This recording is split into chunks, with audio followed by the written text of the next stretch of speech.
Tēnā koutou katoa, haere mai. Welcome to our Kemu Whakato, our role-playing game experience. I am Morgan Davey, and I am the designer of a game called FiveEvil. FiveEvil, fiendish 5e horror, which is live on Kickstarter now. It's coming soon from Handiwork Games. Kia ora to my Handiwork whānau. It's great to be doing a bit of actual play to show off this game and show what it can do and what it's like and how it's scary. So I'm excited to be playing a little game with some great friends from Aotearoa New Zealand. And we're going to be playing a scenario for the game called Wakefield House. Wakefield House is a introductory adventure scenario that's going to appear in the core book for FiveEvil. So you're going to get a chance to explore this yourself when the game comes out. I have changed and tweaked a few things, so you don't need to worry about spoilers. And also the real thing is a lot longer than the kind of introductory taster that we're going to be doing today. But the great thing about it is that this scenario was set up to introduce people to the game and give you a chance to try the different bits and pieces that are on offer. So we're going to see what we can do over the next little while.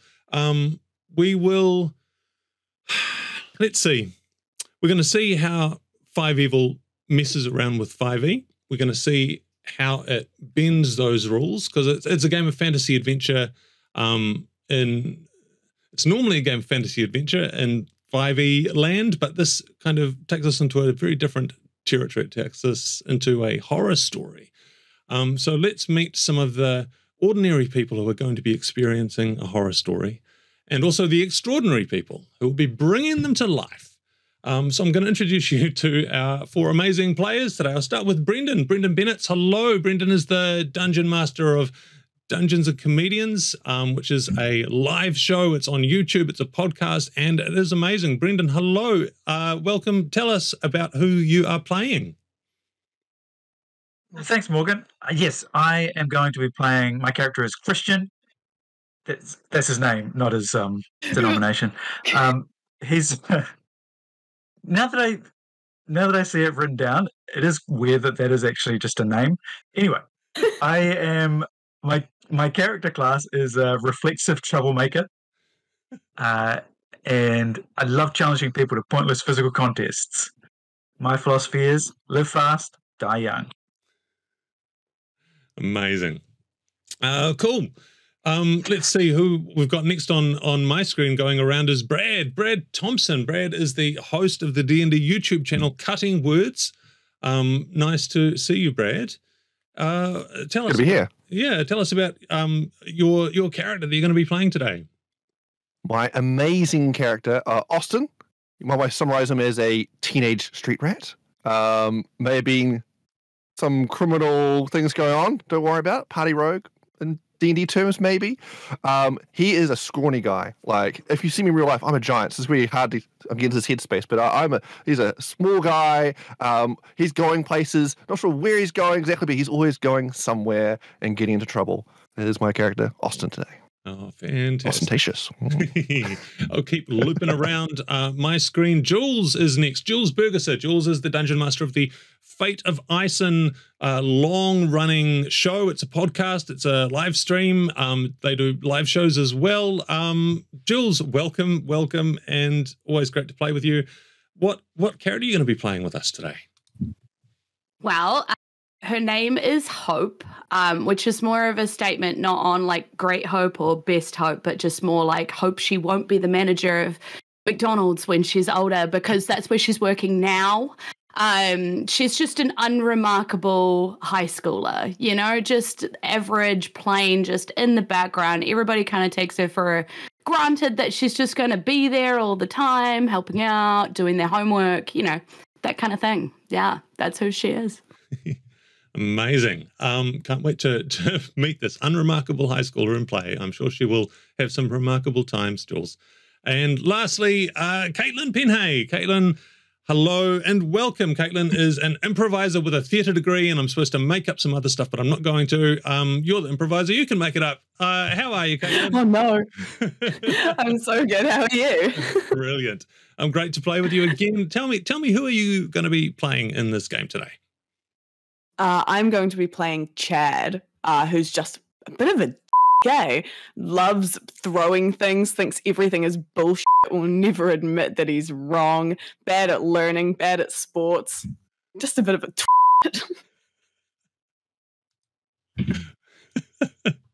So we might want to bleep out some of those words. Oh yeah, he's we just talked about that as well. Chad, he's not the best friend you'll ever meet in your life, but he's here. Oh, fantastic. What a team. Yep. Wonderful. So we're going to play some FiveEvil, and we are going to just kind of pause when we need to and figure out the rules and make sure everyone knows what's up and what's going on. All questions are good questions. Okay, cool. All right. Well, let's get fiendish. You four are a group of friends in high school.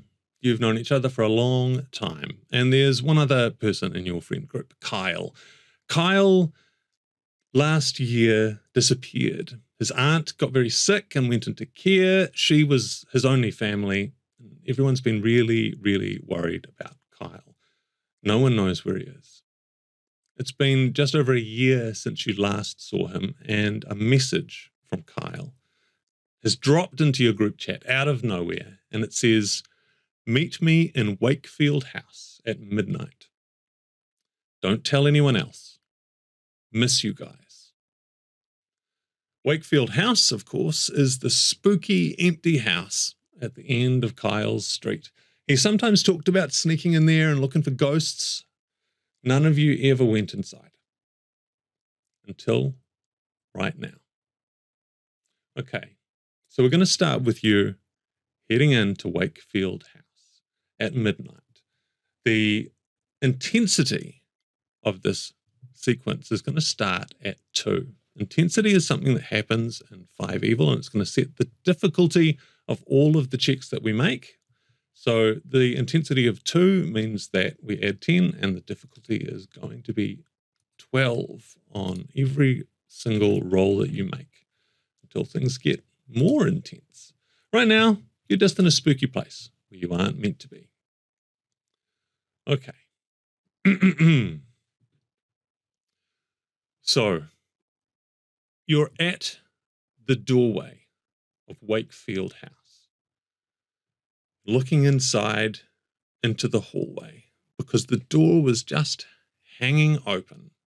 I know one of you at least is pretty good at breaking into places, but your breaking in skills aren't so useful right now because this place is pretty broken. There's a rickety stairway within, leading to an upper floor. It used to be blocked off by yellow caution tape, but the tape has been pulled down and now it just lies on the floor. There are other doors leading to elsewhere on this floor. It's a big house. It's a really big house. Everything is dark and dusty and forgotten. As you step silently into the house, listening, there is action outside behind you, out on the street. There is a car that stops, and you look over your shoulders. You see that it's a security vehicle, and the front doors of the car opens, and a security guard climbs out. "Hey!" he calls out. "Anyone in there?"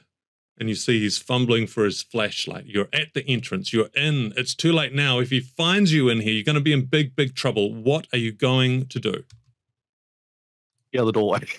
Get out of line of sight. Break line of sight immediately. Mm-hmm. Go in or stay out? Yeah, Or, go further in. You're already in. You've already crossed the threshold. You've got to get further in. Okay. do we go up the stairs? Yeah, press myself against the stairwell, like wall, you know, like start creeping up it slightly. All right, so you just kind of all scatter, it seems to be the vibe, as the security guard's flashlight spins up. I'm hearing that Chad was heading for the stairs, was that right? And Yep. Hope was more kind of trying to hide on the same level. Just get into a hiding spot. Austin, what's Austin doing? Yeah, so like, is there like doorways ushering in the corridor here before the stairwell? Yeah, I'll duck like me to the left. Mm-hmm. First doorway on the left, kind of just dive in there behind something, some kind of cover. Nice. And Christian. So just for clarity, the very first thing we've done is split the party. I'm going to try and kind of ignoring the stairs. I'm going to run up and try and grab onto like the higher up the staircase and pull myself up on the banister. Yeah. Yeah. Nice. Okay. Cool. So as the security guard gets closer, we're going to have to start making a few checks to see how some of these things are going to work out. Those of you who are hiding, well, we'll make a roll shortly to see how well you dodge the investigation. But there are a couple of people making some action first. So let's start. Maybe we'll start where we just had with you, Christian, kind of trying to do a bit of a jump and a grab. This sounds to me like an agility check. Let's make it an agility check of DC 12. So that's our first one. Now, before we make this roll, you have the option always in FiveEvil of juicing up your rolls by taking some desperation. If you're feeling desperate, you can take a point of desperation and get advantage on the roll. But of course, that desperation does start mounting up over time. Are you desperate yet? No, I think I'm feeling confident. Nice. Okay. 14. 14. Oh, you should be feeling confident. That's enough to leap and grab, and you sort of swing up. So I kind of envisage you kind of halfway up the stairs, but on the outside of the banister. Is that about right? Yeah, I think as I start doing it, I think what I'm doing is like in the movies where they like, I kind of like pull myself up so that I'm like hiding, because no one ever looks up, that kind of thing. Brilliant. Nice. And Chad, you were just going the straight route, right up, kicking caution tape aside. It's dark. You're heading up those stairs.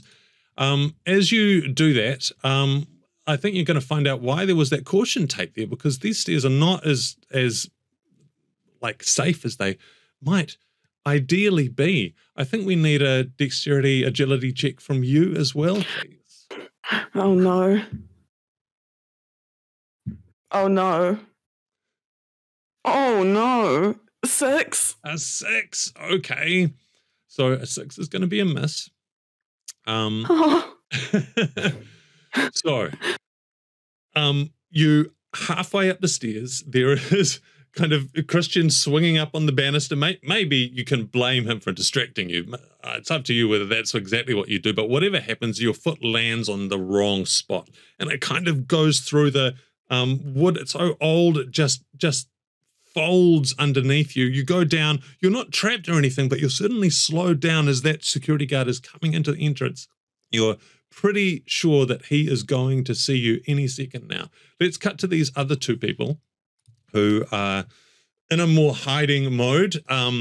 Austin, you have ducked into some side rooms, dark chambers. There's dust, a bit of some furniture with old cloths over them. There's windows with the moonlight coming through.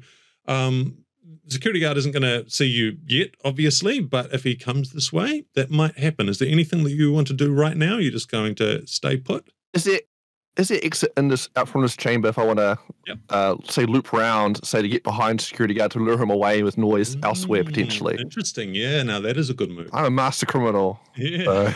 This is my first rodeo, guys. Yeah. Well, I mean, this sounds to me like an opportunity for us to leverage that description of yours, your know-how of breaking into places might give you a good sense of being able to kind of loop around into some territory. So yeah. you get a pretty decent bonus for that. So your description of teenage street rat +3 will apply because you're a teenage street rat who breaks into places, and it's going to be +3, and I think maybe we'll make it intelligence to kind of navigate your way through here. And you have a +1 for intelligence, I think. So it's going to be a so it'll be +4. Yeah. Okay. I really want to really impress with my amazing talents here. So I'm desperate not to have this guard just ruin this entire scenario immediately. So I will take a point of desperation straight out of the gate. Excellent. One in the tank, and we're gonna give it hell, and so we can loop around and set up the scenario to lure this guard away. Brilliant. All right. Advantage.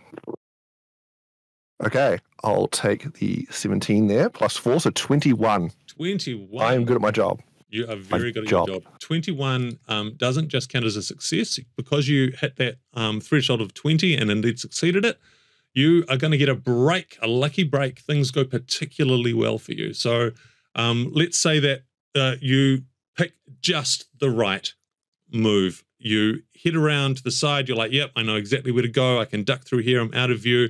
You can basically be in a really good point where you can offer some distraction. So we'll come back to you shortly, but everything has worked out brilliantly. Everything's going up, Austin. Yeah. So we've got Hope as well. Tell me again how Hope's doing. Are you just kind of tucked in a corner beside the staircase? That's it? Like right beside the staircase, like kind of 1 foot on it, tucked into like behind. Maybe there's a partial column at the bottom there, and I'm just sort of trying to hide in it against the wall, you know. And I saw Chad run up and then get stuck, and I'm just staring at Chad. Cool. All right. Well, I'm not going to make you roll yet. As long as you stay in that position, you're currentently hidden. The security guard, he's going to notice Chad before he notices you, because Chad's right in the middle of the staircase. But if it comes to it, and he starts looking, as long as you are maintaining that position, you'll get a stealth check then. Yeah. But you can. Okay. I just cut you off as you were maybe thinking about doing something else. You can break and do something. Yeah, else like. Is there a way I can set up to maybe grab Chad, to pull Chad out of the hole and towards where I am? Like, you know, just be like, get over here, you know, kind of. I don't know. Why not? Why not? I think. Okay. Yep. Okay. So we've got Christian kind of up high observing. Obviously no one ever looks up. So Christian is 100% confident that he's going to be safe and secure. Austin has scampered around to a really good place to do some distracting or whatever. We'll come back to you, because right this moment, those flashlight is spinning as the security guard reaches the entrance of the door, and Hope you just kind of pop up and try and grab Chad and go for it. Let's do, I think it would be, I don't know. I feel like there should be a roll here to see if I think it's speed, isn't it? It's speed of reaction. It's how quickly you can kind of get yourself to do this. So let's make it, just like the others have been, a dexterity agility check. And if you succeed, then... This will be good, because I've got a 0 to this, so, you know. You got this. If you're desperate. I mean, I am pretty desperate, because I really, I'm the one who goes unnoticed. Like, I want to remain unnoticed. This seems like notice, you know? I don't like it. All right. So, maybe I'm going to give it hell. Yeah. Okay. Probably didn't even need to. That was a 19, but just in case the second one was a 20, but the first one was a 19.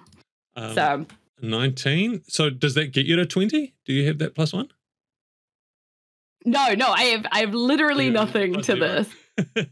Yeah, I mean, I could do another point and do the one last push, right? Yeah, add the +2. Yeah. So basically, this is what's going to happen. You are fast. You are as fast as when it's dinner rush time and you need to get those fries out as fast as you can. You're just going for it, going on reflexes. You just reach up, pop up alongside Chad. Chad, we'll get your perspective on how this unfolds in a moment, but it goes beautifully, and you pull Chad out, but Chad's a little bit caught. It's just a little bit more awkward. you are going to be able to pull Chad down so that the security guard is not definitely going to see Chad, but there's still a chance that there will be some disturbance that'll be noticeable. But if you take that extra desperation to get a +2 and cross over into break, then you're definitely fast enough. Yeah, I think I do. Like, I noticed that the weight's too heavy. It's heavier than, like, you know, the big soccer ball bags I'm used to hovering over my shoulder, and I'm just like, no, you know, like, I'm not getting caught like this. With Chad in a hole. All right, so you do successfully rescue Chad in time. Chad, let's come to you. Caitlin, do you want to just give us a little précis of Chad's experience of how this unfolds? Well, from Chad's perspective, he was completely doing everything he could in his power to get away from the security guard, and he fully believes that he would have been completely hidden. So he's now a little bit offended that Hope's actually jumped on in and given him a yank. He's all like, "Oh, what the heck, Hope? My leg is Splinter City." I think let's say that the running with that break a little bit more, the momentum of pulling Chad over, you kind of take another step around and find yourself even better positioned to be out of view. There's just like a little column supporting the ceiling that you're tucked in behind, both of you. It's that teenage movie thing where you're kind of pressed up real tight against each other. All right. So Chad and Hope there. Christian, are you happy with your posse for now? Yeah, I think I was visualizing the staircase as having like one of those ones where it's like open underneath. Oh, yeah, yep. That's probably not what it was. If it is that, then I'm like basically hanging up underneath the stairs. Uh-huh. Oh, I think it's got like a recessed side, so you can kind of get under it a bit. Yeah. Okay, then I'm just hanging in underneath that staircase. Yeah. Nice. Excellent. Yeah, it's like a little Spider-Man hiding place there. Awesome. Yeah. All right. So hiding and hiding and hiding. The only person who's not hiding is Austin. So Austin, you are you don't have the security card in view right now, but you can hear the sounds of his footsteps moving, creaking, and you see maybe the flashlight light as you're ducking and moving around. You see it moving, going through doors. Is someone in here? Who's in here? Big sigh. Really, you've got free range to do what you want because you rolled so well. This whole environment is yours. So what are you going to do? Yeah, I just don't think the best way of luring him away. How far away is his car? I was wondering, like, if I throw something in his car, trigger alarm or something, like, then go back to his car. It's in throwing range. It's not that far away. Okay, yeah. So if I'm kind of basically ducked around a bit, and then basically, I want to see if I can cause some kind of disturbance at his car, so he'll go back and investigate his car and give us a bit of time. So if I can hoodie up, and kind of sneak around, and basically hiff a rock to try at his window. Yep. Yep. Cool. So let's do that. I think it's going to be a. Should we say either athletics or agility? There's two kind of skills that feel appropriate. I'll take agility, please. Yeah. Okay. Roll with your agility, and let's see how we go. We're still on intensity of 2. Okay. You know what? I'm gonna do it. I want to give it hell. Well, let's go desperation 2. I like to succeed. Okay. So 50 on the die, so +3 for my agility. It says 18. 18. Excellent. So you throw beautifully. I envisage it as you find a kind of a little window that's ajar or broken, and you pick up some heavy. There's just piles of crap in this place. It's abandoned, and throw something in it. Goes through the branches of a tree and just smashes against the car. When that happens, I have, as a GM, I've got a bit of a choice to make. How good of a plan is this going to be? Is this going to work? Is this going to lure him away? Is it going to set off an alarm? What's it going to do? And in FiveEvil, often there's a lot at stake when I make these kinds of calls, because sometimes it's going to be a life or death decision whether your crazy plan is going to work or not. So instead of just going by vibes all the time, which is a common GMing thing that you can do, there's a system in FiveEvil called Doom Checks, and that's basically where I say, I don't want to make that decision. I want the dice to tell me. And so I have just rolled the dice to see whether this plan is going to be a good plan or not. And I rolled an 18, which is very good for you. The plan works beautifully. It hits the car, and I'm going to say that it doesn't kind of set off a car alarm, but it does, for whatever reason, it makes his stereo turn on really loud. And suddenly the car stereo is just booming out some classic rock, and he like jolts up and turns around the flashlight, kind of, it passes right over where Chad and Hope are tucked away. Christian, you get a kind of great view as he spins around and he looks out at the car, which is, he's looks over his shoulder again, and then he just goes, to hell with it. And he goes out, he pulls the door closed behind him, and you hear the sound of a lock turning as he locks it up, and then he goes. And shortly after that, the music turns off, and then you hear the car driving away. He is gone, and you are safe in Wakefield House. All right. I hand over to the four of you to regroup as you see fit and have some kind of conversations. I'm going to do a couple of chin-ups on the stairs, and then drop back down, look over at Chad. That's why you don't climb the stairs. Yeah, I think Hope like pushes off Chad and like, you know, kind of like off Hope, and just like I don't normally get that close with people. It's kind of gross. I don't no thank you. Yeah, it's just Chad like just starts wiping all this stuff off his bod, just like the essence of Hope. Just wipe it away. Does a little cough. Doesn't say anything though. Yeah, I know. I wouldn't want to touch me either, right? And I'm trying to like make jokes at my own expense that never quite work, because that's one of my things that can remove desperation. That's so can I right. remove it for You can. So you can remove one of your desperation that you have acquired by doing one of your things. So as a great moment for anyone else who's earned some desperation who wants to shake some off by doing some personality things. Amazing. All right, emerging out of the shadows from the side chamber into the room, having looked around at the house a bit, come back, lowering his hood down. You guys haven't dealt with guards before, have you? No. Have you broken into anywhere no. before? What are you doing? Why would I? Of course I have. Yeah? What was that?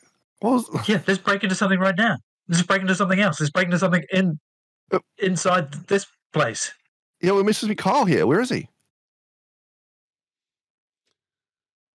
There is an ominous creak from upstairs. I'm going to shout out, Kyle, come down. You really haven't broken into the place before. I can tell. Whatever. Guys, I think we should all go up the stairs. Yeah, carefully. There's something wrong with the stairs. Chad fell in them. No, the stairs are like just real messed up. You just need to be real cautious. I was being cautious. You just need to just be cautious. Let me have a look. I'll keep moving. I've been moving throughout this whole scenario so far. Just a highlight. For I'm always moving. I can't keep still. As I should go. One. I should go up the stairs first, since I've been up there before. I know what it's like. I'll go first. Let me just have a look. Look, these stairs don't look safe, right? Like I can tell because look at your leg. Yeah, splinters all through it. Splinter City. It's dangerous, which is why I should take one for the team. Whatever. Let him go. We'll start going up the stairs. All four of us. I will investigate using these meat shields to test the stairwell, I guess, to see which is the weak steps. Meat shields? I'm definitely at the back. Yeah, I will check to see which steps seem safe to step on, if I may. Did you just call your hands meat shields? No, I called you meat shields. Oh, in that case. You're right in front of me, testing the stairwell. Guinea pigs, if you like. Sorry. You don't do that. That's terrible. Those on the knuckles, meat shields. Meat shield. Yeah. Amazing. Oh no. Yeah. Okay. So we creep up these stairs. Yes, taking due care. We won't go. I won't go into the details of checking out each step. Just there are a few dodgy ones. There are some gaps to avoid. It sounds like Austin is taking kind of particular note of where the trouble spots are as you pick your way up to the second level of the building.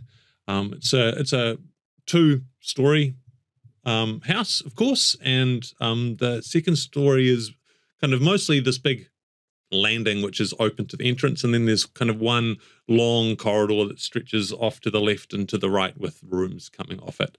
And so you just start exploring, but it doesn't take you very long to find a single long room which contains, sure seems like, Kyle. So you're in a long room, it's bare, there's some tall windows, and silhouetted against the moonlight, looking out one of those tall windows, is a someone looking silhouetted. It sure looks like Kyle. He's wearing that gaming hoodie that he always wore, the hood's up, hands in his pockets. There's kind of something alongside him in the moonlight. It's picking out, it's like a little book sitting open on a table alongside him. There's not much else to see in that room but just Kyle with his back to you. What do you do?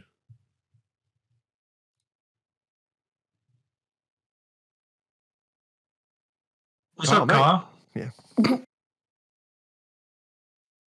just silence. He's just not moving.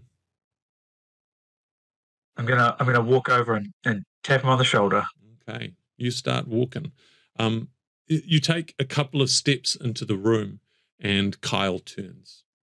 Kyle turns and looks towards you, and it's Kyle, and he smiles, and maybe it's not Kyle, because Kyle, so many sharp teeth, and he's lunging right at you, Christian. Okay. The intensity has just bounced up. We're going to take the intensity up to 5 right now, because this is your friend and it's not your friend, and it's something horrific that's somewhere in the middle. And it looks very clear that he is trying to kill you or hurt you or do something really scary to you that you don't want to deal with. So, I'm on the wrong note page. Here is the right note page. Okay, so we're about to go into something called a terror encounter in FiveEvil. There's no combat. Combat is gone. Instead, there is terror, and that is what we're going to be dealing with now. So a terror encounter starts with a terror save instead of an initiative roll. And the terror save is going to see whether you can react quick enough to do something, or if you're a bit too freaked out to react. After that, we're going into terror rounds. They are longer than your typical D&D style combat rounds, like 15, 20 seconds, because there's a lot more time to run and hide, and everything unfolds in a bit more of a chaotic and messy way. So even though the rounds are longer, you don't get to do more stuff because you're just ordinary people. You're not kind of hard-bitten adventurers. And in the chaos, each of you will get a turn, and on that turn, you're going to be able to pick one single thing that you can kind of keep your head enough to do. And everything outside of that, you just hope that you can do the right stuff. All right, so with that all said, let's start by making some rolls. Everybody, make a terror save, please. So that is either a dexterity save or a wisdom save, your choice. So it's just basically, I don't think you have any saving throw bonuses, these characters, so just your dexterity bonus or your wisdom bonus of your choice against the current intensity DC, which is 15. So you might all miss that result. You can use desperation if you wish. Yo, I got 19. Very good. Anyone else? 7. 7? Oh. Nope. I got some terrible news. I rolled a 1, but I got a dexterity 3, so it's 4. But does my rolling 1, that's still a failure, right? It is still a failure. Regardless. Yes.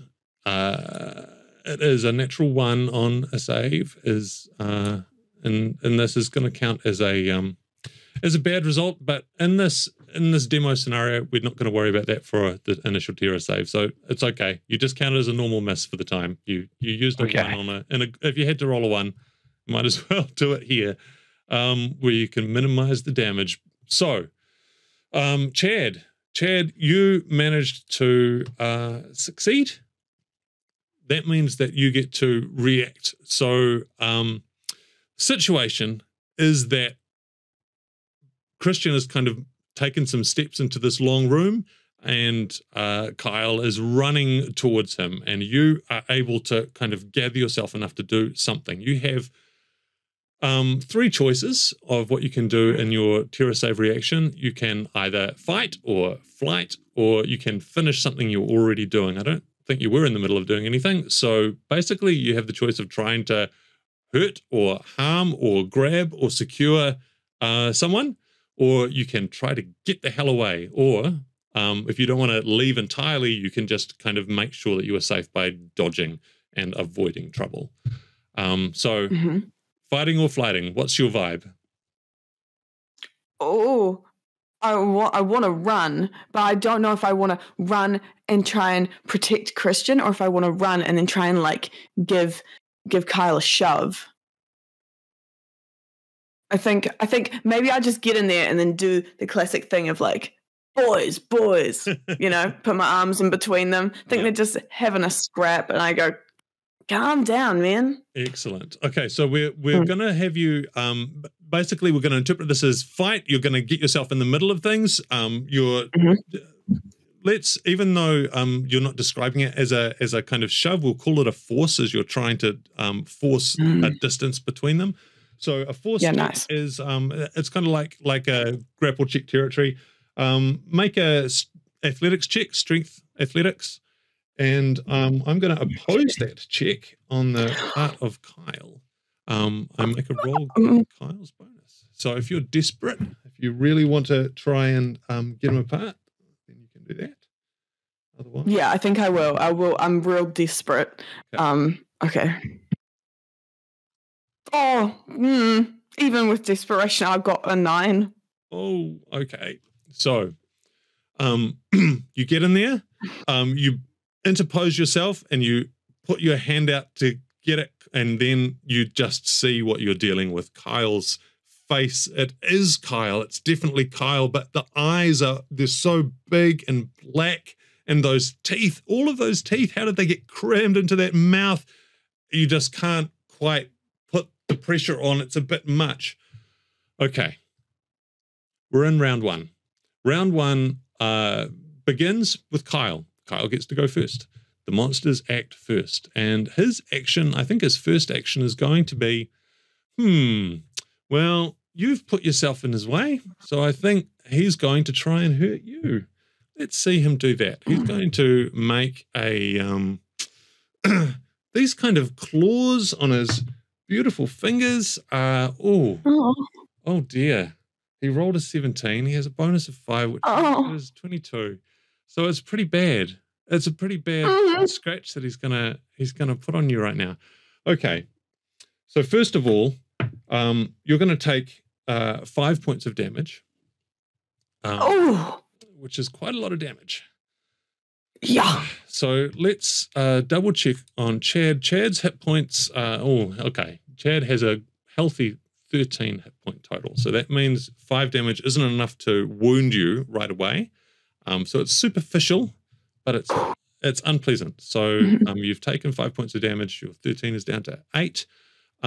If you want, at some point, you can note down in the suffering box just kind of what nastiness has been done by these claws. Okay, cool. You can describe it. Basically, I don't want to do any body horrors on you. I much prefer to have you say anything nasty that you want to say when claws come into contact with your character. How does that go down for you? Oh, cool. I think I've pictured like the claws kind of like go right down the chest and like rip the shirt open in a real specific way. Kind of looks like yeah, like how like people wear ripped jeans and it's like really styled. This looks like something you could get in Hallenstein's. I'm covered in blood. Brilliant. Excellent. And because Kyle got a break, not only do you have the blood, but also he kind of does something with the way his legs are moving, and it just sends you flying off balance and you go down as well. So you land on your ass on the ground with blood everywhere. And now there is a clear line to Christian, but Kyle's taken his action. So now we go over to you four, and the four of you have an opportunity to have your regular action. So how this is going to work, on your turn, you can take turns in any order. You can decide who goes first, who goes second, etc. First thing is you will say what it is that you want to do, and then we'll figure out how that goes. And then you have to face the horror. And facing the horror is basically you make a roll. There's no modifiers on it, and if it comes bad, then bad stuff happens because you're in a horror, and bad stuff happens in horror. The only exception there is Caitlin, is Chad, because you are on your backside at the moment, Chad. That order is reversed. You're in trouble. You have to face the horror first, and then after dealing with that, you get the opportunity to take some action. So does anyone want to step up and take a first action? I'm going to suggest maybe Brendon with Christian right there on the scene. You might be a sensible person unless someone else desperately wants to overtake you. Is there anything else in the room? So you mentioned there was a book and a window. Yep. Is there any furniture or anything like that? No, it's actually quite bare of furniture.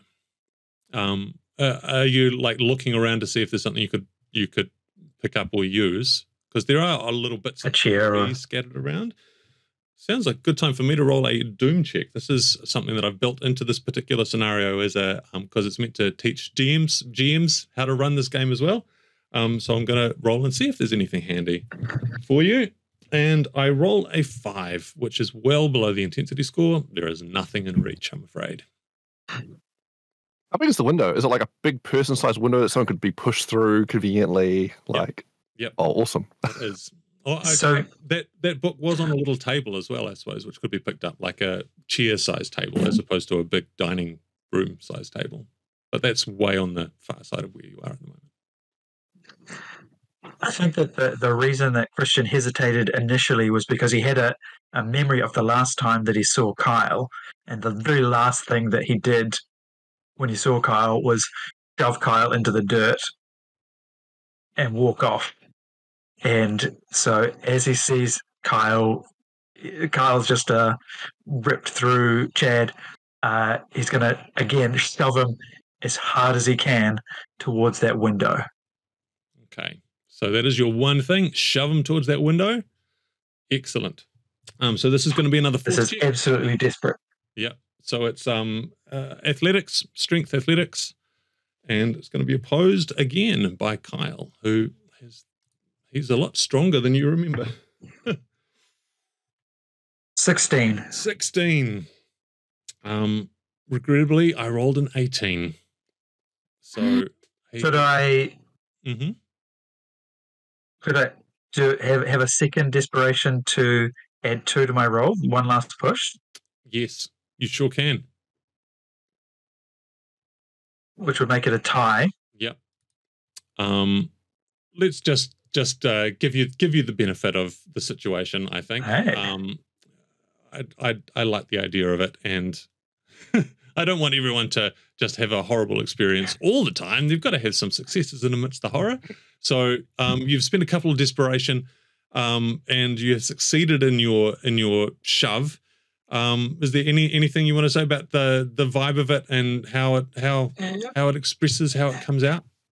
Yeah, I say, Kyle, I told you, stop being weird. And I just really shove him. Nice. So he does kind of fall. He falls down, but he doesn't go all the way down. How about this as the tie? He kind of goes, he's off balance.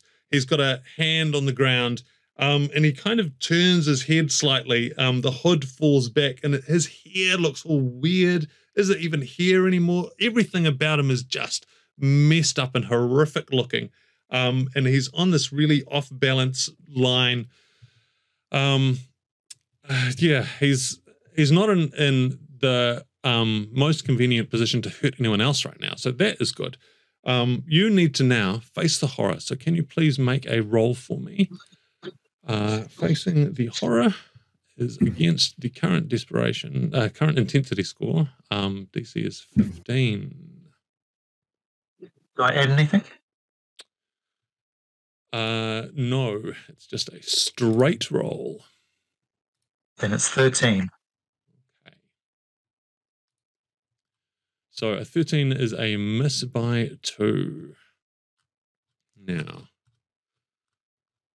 Oh dear, facing the horror. So it's a fail. That means I'm going to choose an evil for you. And that also means that over the course of the remainder of the round, other stuff I might say you do things because you're panicked and it's crazy.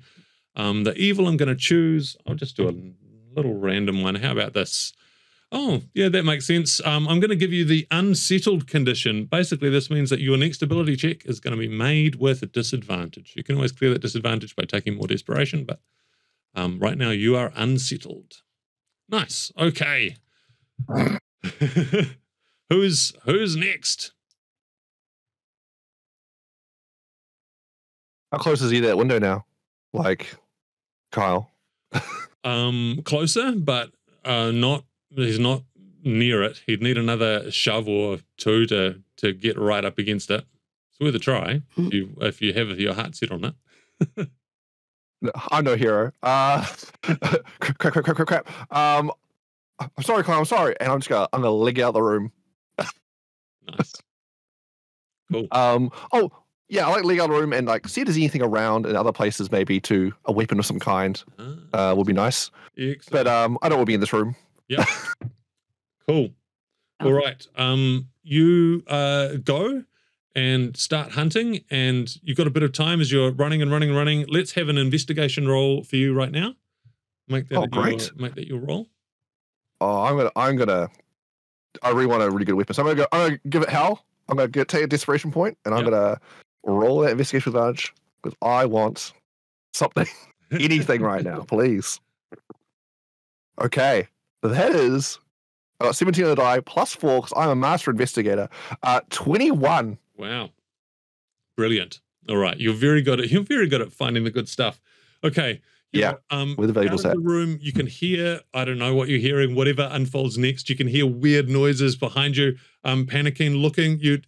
When you were walking this way before, you saw something in one of the rooms that caught your eye. You zoom back in there. I've made another little doom check. There's definitely some good stuff. What kind of good stuff do you think there might be? I'm thinking like a good hefty hard stick of some kind, like a broken chair. Yeah, like is there like a billiard room with like a pool cue conveniently there? Ooh. I'm a master pool player as well, so just throw it out there. Yeah, how about that? That sounds perfect. That sounds perfect. Excellent. It caught your eye. Yeah.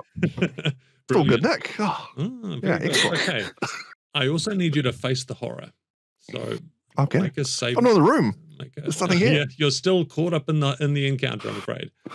All right. Tell me more. So I need a roll. All right. Yeah.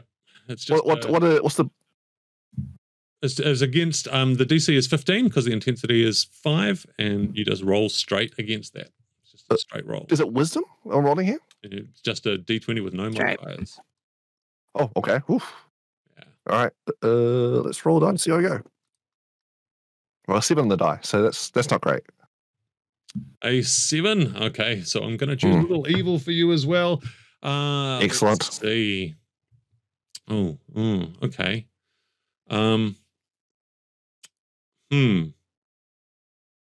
Okay. I'm just going to say that the situation, it's so intense, it's so crazy. I'm going to give you a point of shock, and shock is basically bonus desperation that you didn't ask for. So, excellent. Your chance of making mistakes has just gone up by 1.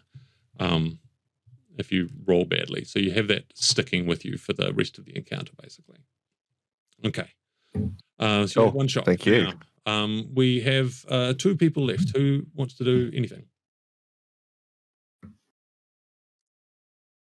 I guess I'm like, I told you that there was something wrong with him. I should have done something the first time. And like, she's looking around the room and she's trying to figure it out, like what is going on. And her eyes settle on the book and she wants to know if that's got like something to do with anything that is going on right now. I don't know, like run towards the book, read it, or... Mm-hmm. Yeah. You want to investigate that book, figure that book out. That makes a good, I think that's a good intelligence investigation probably roll, I think. Probably. Yeah, let's do that. I'm going to give it hell because I'm not good at investigation. So I'm just going to try, my best to figure this out. Mm-hmm. Okay, so that was a 16 on the dice with no modifier, but 16. So... Okay, 16 is and good.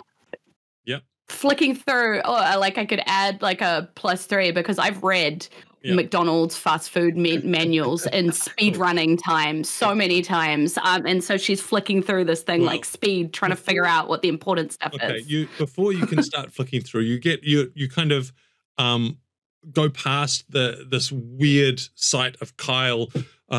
Almost avoiding looking at that, you get to the little table, the book, the moonlight's coming in, and you look, the book's open, and it's weird, old-timey kind of writing on it, and the writing is sort of sliding back and forth over the page. And no, it must be your eyes. There must be something weird. You pick it up.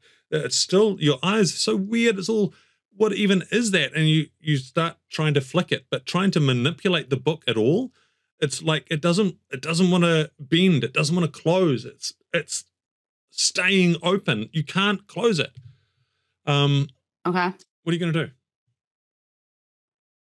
I am going to do the only thing I know how to do in this situation, and that is drop kick, punt this book out the window. Because soccer is what I know. So she's like, maybe if I get rid of it, just like, oof. All right. Brilliant. Okay. Give us a soccer roll. Athletics. Actually, I'm actually pretty good at this. And I rolled a 17 on the die, and athletics and soccer, that adds a 6, so 23. Nice. Amazing. All right. You drop the book and you just you kick it hard, and it goes spiraling and flying, and it smashes through the glass of this window, and it flies out into the night. And the sound of the glass breaking makes heads turn. Kyle's head turns, and you can kind of feel hope. You feel the look as his eyes fix on you from behind, and you see the book kind of out there turn around in the air and then start flying back in, and it smashes through another pane of glass, and it's flying right towards you. Can you face the horror for me, please? Yep, that sounds terrifying. Guys, I didn't know my curve kick was that good. It's a 6 on the dice. It's not good. Dice. Okay, that is not good. Glass flying over you. You are going to take some damage from that. You're going to take 2 points of damage. Yeah, there's glass on you. It's not great. Okay, Chad, you're down on your ass. There's glass breaking. Kyle is kind of off balance, but not all the way down. Before you can do anything, you need to face the horror for me, please. So make a okay. 15. 12. A 12. Okay, there's a lot of bad little evil times happening right now. Okay, let's see. Okay. As you are kind of getting back up, regaining your balance, you notice that your cell phone has kind of slipped out of your pocket or wherever it was being stored, and it's kind of slid along the floor. And even though Kyle is kind of off balance, he shoots out a hand and picks up your cell phone and holds it and kind of looks at you and then smashes it on the ground. The front of it just breaks. Teeth are everywhere. What do you do? Oh, I want to scurry away. Yeah. Yeah, like, you know, when you're on your back and it's like when you the crab walk, you do backwards crab. Yeah, but real injured crab. Excellent. Yep. You don't need to make any kind of roll for that. You're just trying to get some distance away. We'll interpret this as a dodge move. So if Kyle decides he's going to try and get you, you have advantage on getting out of his way until your next turn. Phew, okay. Excellent. Okay. That brings our first tier around to an end, and we go right back in to the second one. Kyle, you get another action. Oh, what are you going to do, Kyle?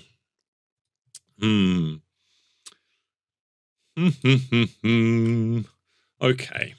I think I know what Kyle is going to do. He is going to look over at Christian, and he's going to first of all throw the broken cell phone at you, but that's mostly a distraction to maybe open you up as he just lunges towards you, and he's just trying to get his teeth into your throat. You feel it as he comes at you really, really hard.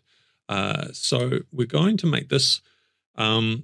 It's basically a grab. It's an opposed force check. I'm going to give him a disadvantage because he's coming from an awkward position, but he's still going for it. So I'm going to do a strength athletics for him.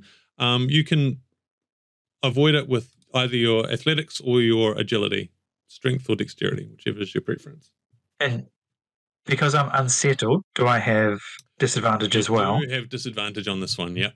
Unless you want to buy that off with a desperation. So you could buy off. I absolutely do. Advantage, and then if you're still desperate, you could buy an advantage as well.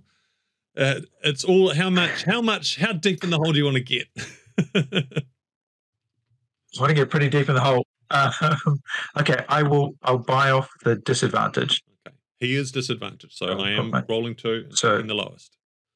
I'm going to roll mine now. So I'm at 3 desperation. Okay. Oh. Okay, he got an 8. I rolled a 2.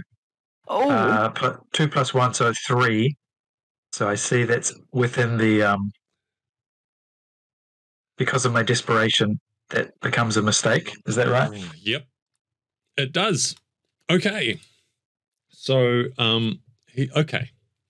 that is bad for you. Yeah. He lunges. Yeah. He grabs you. The teeth. You feel this, the sensation of his breath on your face as he gets real close to you, and those eyes like shark eyes. Is this even Kyle? How could it be? How could this be happening? You have this thought, and just your leg kind of buckles off balance. Something on the floor. You've just handled this completely wrong as he's getting right in on you. So he's grabbed you. He can bite you with his next action, but because of the mistake, I could say that he bites you now, but I'm not going to do that. That would be bad. I think what happens is that I think he just takes you down. I think you're down on the ground with him on top of you. So you're not just held, you are currently bound, which is kind of a level up from held. It's going to be really hard for you to get away from Kyle. Yeah, okay. Kyle's on top of you. You're not hurt, but you're in a very bad way, and there's teeth scratching at your neck pretty much. Who wants to act first? I'm happy to if no one else does. I can charge in with my jousting pool cue. Yeah. Go shit, running in, and go. Kyle, sorry, I'll pay you back. I promise. And I'll come in and I will attempt to basically kind of push Kyle back with the pool cue. To free my buddy Christian. Amazing. Yeah. All right. So this sounds like it's another strength athletics versus Kyle's. May I use my playing pool speciality, please? Because I am a small guy. I'm not strong. But I'm hoping I can utilize leverage my amazing pool playing skills here in this moment. Yeah, I Excellent. reckon so. I reckon so. Yes. All right. So that's so I can use a 3 there, and then if I athletics, so it brings it down to a 1 because I have -2. I'm gonna desperation advantage this because I need to, because this is not great. All right. Bravest moment of Austin's life. I've rolled it, but I haven't looked. All right. So I'm currently sitting a roll 9, so I got +1 to 10. I'm sitting at a 10. I'm not good at this. I'm a little guy. And with his bonus, it's going to be a 14. So it's not going to do it. Not going to do it. Okay. The pool cue, connects with him. He kind of looks up at you and just kind of looks down at me while well, he's down low. Oh, okay. Right. Christian down on the ground, and he's on top of him. So you've come in quite high. He looks up. He kind of bats away the end of the pool cue, and you lose the angle on it that you were hoping to use, and then he just shakes his head and turns his attention back to Christian. Okay. I think this book is annoying Hope. Yeah. It came flying back through the window, absolutely, scratched her with all of these like shards of glass. And she looks down at the book at her feet where it's like fallen perfectly open still with its text. Yeah. And she looks at the shard of glass all around it, and she just grabs one of the shards and she tries to stab the book. Ooh, nice. All right. Cool. So you pick up some glass and stab. Let's have a what would it be? I'm going to say it's a constitution, a grit check to see how effectively you can stab with a shard of glass. And she's screaming because it probably hurts her to grab the glass too. So she's given it real hell. I'm on desperation 3, so let's go already. Yep, so that pushes to desperation 4. Yeah. She rolls a 19 with the advantage. I have no modifiers for that, so shrug. Yeah. I'm just gonna go with the 19. Okay, cool. The glass just digs into the book. It sinks into the pages, and the words on there are kind of start vibrating around it and trying to clear some space away from where the glass went right into the book. You've done something pretty good. So, well, like, it seems good. The book isn't liking it, this malevolent, unpleasant book. Can you face the horror for me? Straight roll. DC is still 15. I'm just screaming at this book. Give me back, Kyle! Just like screaming at the book. Oh, wow. 2. A 2. Oh. Yep.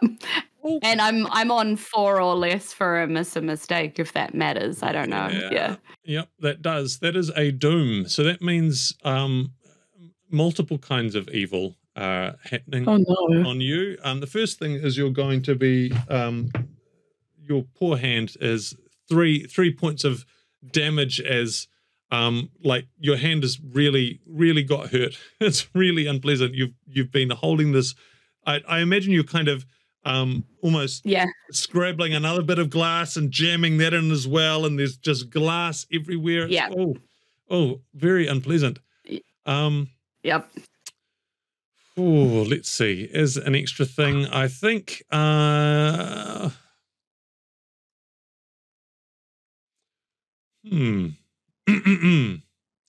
okay. Yeah, does that I'm just gonna take as the extra evil that oh no, hang on. Let me look at this nice list here. This is a good one.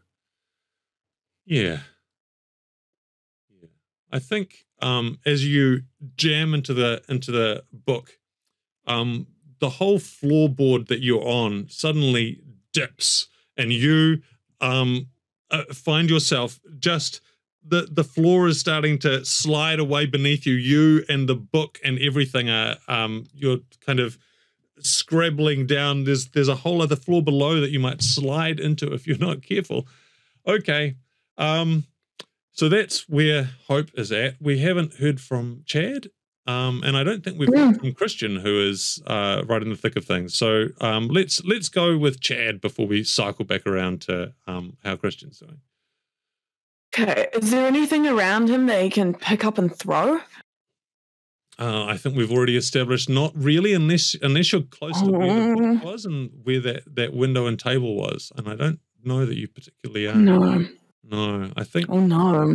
I kind of think you're sort of close to, in my head, you're close to where Hope is on that side of the room. I don't know if that matches your vision. But I'm just going to say that's where you are. You're closer to Hope Cool. the window than you are to Christian and Kyle. Okay, if I'm around Hope, can I grab some of the glass that she's using and try and just ninja star it at Kyle? Yeah, for sure. Cool. All right. Yes, sweet. I would like to do that, please. Okay, pick up some, and give us a agility roll. Cool. 14. 14. Okay, the DC is 15 for something like this. You could take desperation to push yourself up to that 15 point. Yeah, let's push. Okay. All right. Okay. You throw some glass at Kyle. You're not that far away. A little bit of glass it slices into his cheek and it just embeds in there. And he looks up away from Christian and he looks over at you and you see that this chunk of glass is sticking out. Like you actually threw quite a big chunk of glass and he crunches down on his teeth and starts breaking the glass in his mouth. Can I have a face the horror roll from you, please? Oh, yeah. 15. 15. All right. That's good. That means that you are, okay, you're in control of yourself. You're avoiding extra nastiness. Good. Okay. Last step in this round, Christian. Is there any limit to how much desperation I can spend in one go? No. Oh my gosh. Limitless power. I've just been sitting here reading my kind of character profile here. So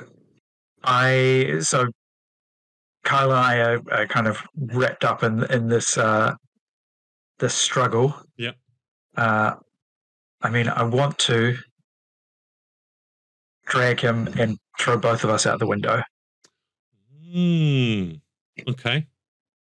Yep. Let's do it. It's athletics. Okay. So I want to. So you have I'll a disadvantage from being bound, so you can buy that off with a desperation. So I'll spend 2 desperation to give myself advantage. Yep. Putting me on 5. Yep. We could go home, I guess. Or as I would say, live fast, die young. Okay, here we go. Sure. Oh, okay. So it's 12, 13. 13? Yeah. Okay, it's an opposed check. And I rolled for Kyle, and I rolled a 2. So, even with his bonus... Okay. That's good. Okay, you tell me. I want to spend another desperation to unleash violence. Okay. And add the intensity score to the damage done. Yeah. All right. So, however much damage you're about to do, you're going to do 5 more. You're both going out the window. Is this the plan? Yeah. Hold on to him and just throw us both out the window. What a plan. I never ever think about the consequences of my actions. That's true. Makes sense. True. Okay. I think you're falling. You're out the window, you're falling. Give me a face the horror roll. Let's see how this goes. Straight to D20 roll against that 15. Natural 20. What a time to get one. Oh, yeah, I have absolute clarity as I'm falling out this window surrounded by glass. And Wow, that doesn't happen often. When you face the horror, you get a natural 20. That's a reprieve. It's like a bonus good result. But I'm going to interpret it like this: that you have you're always going to remember the sensation of falling, and the ground getting closer, and Kyle's body next to you, and the fact that when you impact, somehow Kyle takes all of the brunt and you just sort of roll off and look, and Kyle is next to you, and he's down.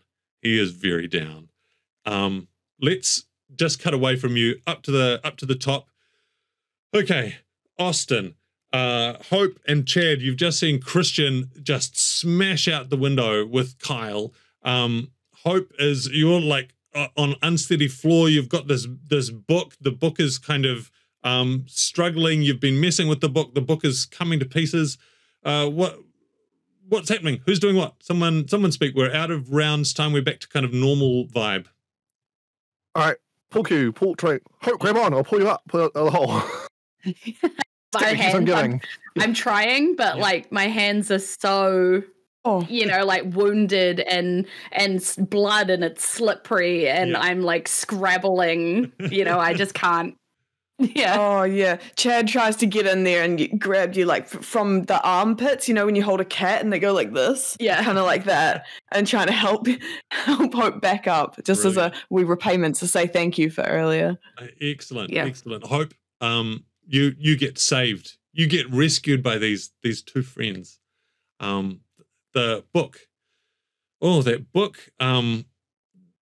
It seems like the words are just sort of disappearing from it as the glass that you've stabbed into it you've just you've wounded it in some way, and the pages start sort of riffling as it's like this book has intent. It's trying to break free and it can't, and it's sliding and it just falls down into the darkness, down into the lower level.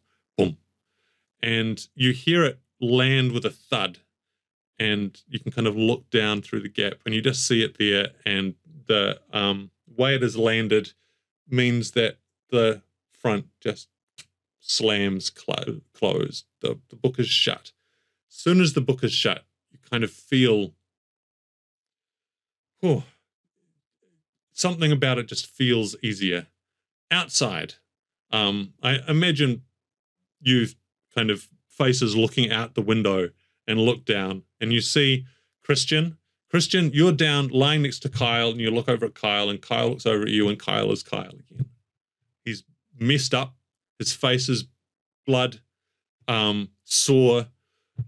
His eyes, but they're bloodshot.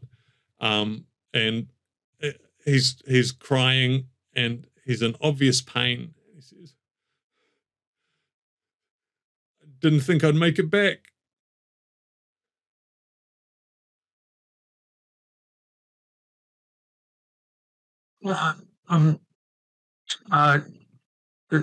Sorry. He reaches out like he's so messed up. He fell from this window and took the full brunt of both of you. He kind of reaches out a hand, and it's just his normal hand, just that normal hand, and he kind of grabs your hand and he just lies there. I reach out. It's awkward. I'm not sure if it's a fist bump or a. He's not even looking. Your hands are. And the three of you look down from above and see this exchange happening. I think it's time to wind up the scenario. So let's start zooming out a little bit, and we'll leave the exact details of what went down with Kyle and how things will unfold for later on. I just want to know, first of all, what your desperation totals are. Who's carrying desperation still right now? Maybe Brad to start with? I'm at 2. 2, very good. And Christian? I'm at 6. You're at 6. I just wonder if could I activate some of my beliefs and things, like Yeah. I think I was enacting those. So live fast, die young, and never thinking about the consequences of my actions. So that'll put me in feeling guilty about Kyle. Yeah. So that would put me on 3. Yeah. Nice. I think all of you would be able to use feeling guilty about Kyle if Kyle is back to normal and use that to burn off a desperation. Already factored in. Yeah. Yeah. Nice. Mm-hmm. Caitlin, how's Chad? I've got 2. Chad's on 2. But he's feeling real bad now that he's seen Kyle and he's back to normal and he got ninja starred. But he's gonna real stick with his guns because he never wants to willingly admit that he was wrong. So he's like, "Yep, that was right. That was the right thing to do. Yep, everyone's okay. Yep, did it." Outstanding. And Hope, you had 4 I saw before. Is that right? Yeah, we're taking off the one but feeling guilty about Kyle. It's 3, I guess. Yeah. Awesome. I think what I'd like to do is just take us out of this scenario. If we imagine the sound going out and music coming in, but we can still kind of see the characters interacting and probably there'll be like the flashing lights of an ambulance or something coming soon, but you don't even see the ambulance because they couldn't afford it. They only could afford the flashing lights, that kind of thing. So just we'll go around each of you and give us just a little visual of you doing whatever you're doing, interacting with each other, however you do, to take us out. So anyone want to go first? Any volunteers? Just start speaking. Yeah, I'm going to try and help Kyle back up. And I'm going to look up at Chad and be like, "Dude, I can't believe you ninja starred Kyle."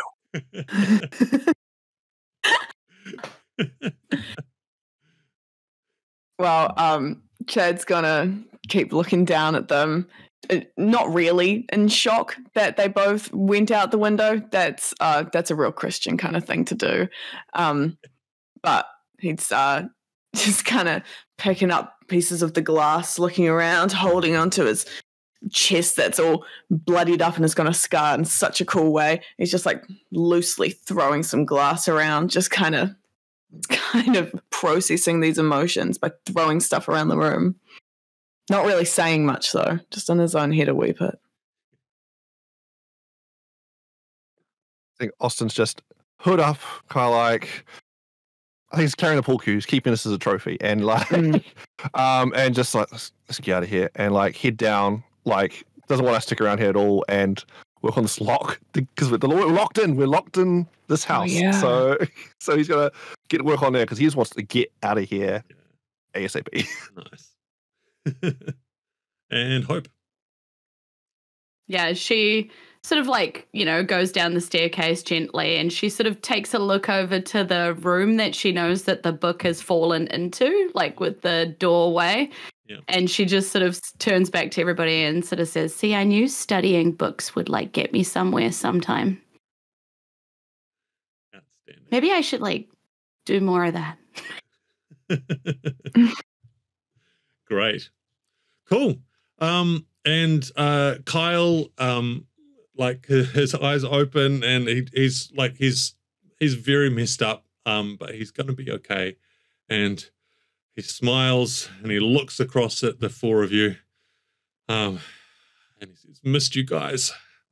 And on that note, we will leave Wakefield House. We will leave the 4 of you, or the 5 of you with Kyle, to whatever exciting adventures happen, because surely this is the end of you're not going to have any more interesting things happen to your characters' lives. That's for certain. Thank you, all of you. That was amazing and really fun, and I hope that you had a good time. So I don't know how to wind this up. Does anyone have anything that they want to ask or say or whatever?